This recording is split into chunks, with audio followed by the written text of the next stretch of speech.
कलियाना फिरतै भवानी किना घर रचे है बियाऊ बाबा दुलरुआ का ब्याऊ रचा है वो है घर हम जाबाओ आओ भवानी मैया बैठो मोरे अंगना देहो सतरंगिया बिछाइयो गुड़ा घियना के हम करवई हो यह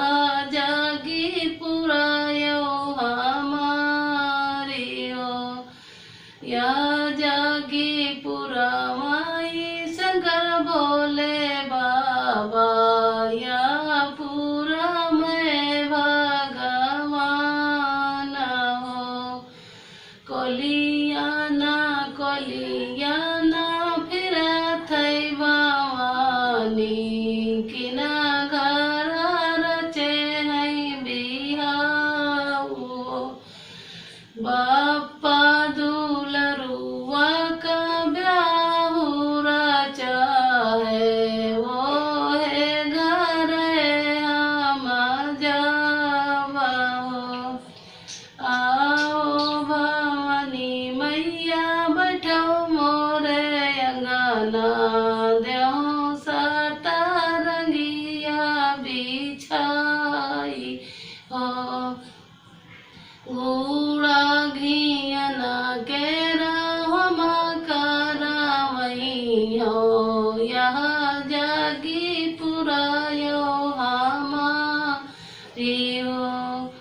जागी तो पुरावाई शंकर भोले बाबा या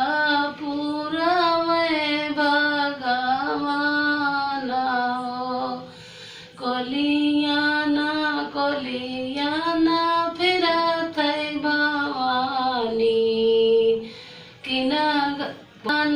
कलियाना फिरतै भवानी किना घर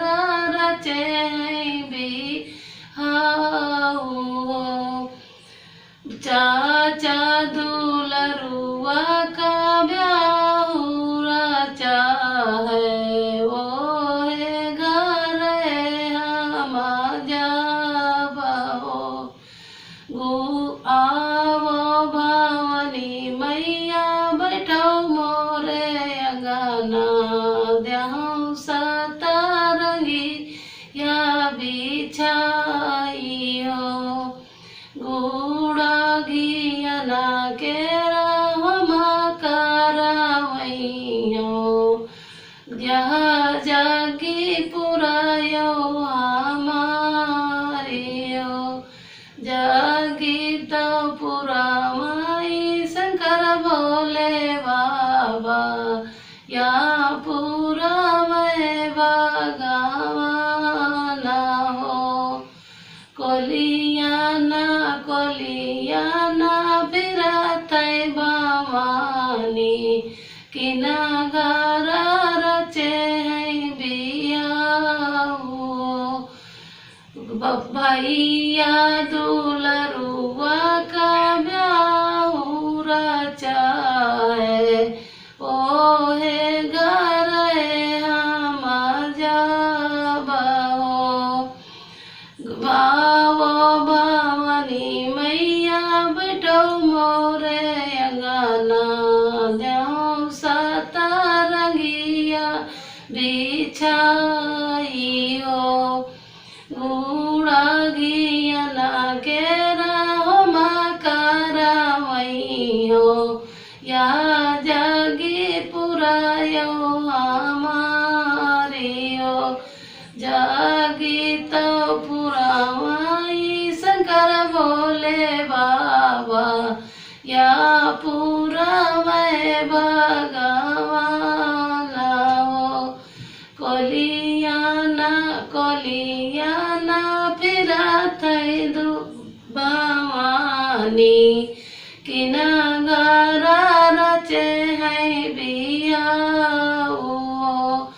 जीजा दुलरुआ का ब्याह रचा है वो है गरे हम जाबो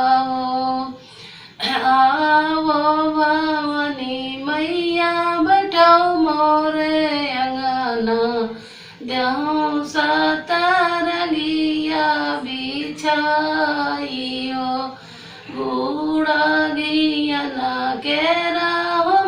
करवैयो या